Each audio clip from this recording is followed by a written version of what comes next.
For today's dinner is chicken pastel. For the ingredients, guys, is chicken fillet. I use chicken fillet, and then onion, garlic, and then potato, carrots, sausage, mushroom, and then salt and pepper, cayenne powder, and then I put evaporated milk to make it creamy, and then season to taste with salt and pepper. So that's 6 days. Red bell pepper and yellow bell pepper and green bell pepper as a garnish, and a combination of with spring onion leaves. So this is my chicken pastel for tonight's dinner. So guys, chicken pastel I add with the evaporated milk, creamy, to make it creamy.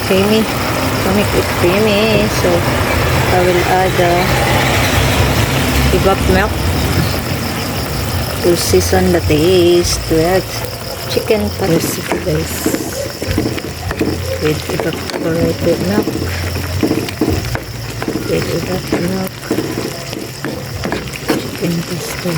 chicken pastel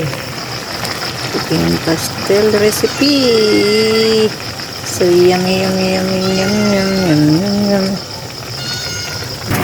And now, guys, I will add to my chicken pastel the garnish, the yellow bell pepper, red bell pepper, green bell pepper, spring onions, and green onions, and that's it. That's for today's vlog, guys. That's for today's vlog. This is a finished product, guys. This is the finished product. And then I will put that one with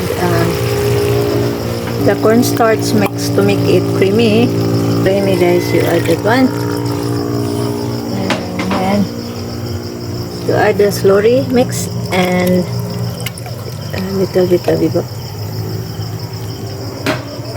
So this is now the finished product, guys. You add a bit with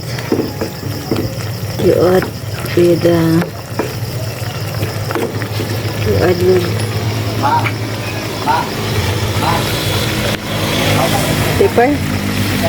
It's pepper. You add that.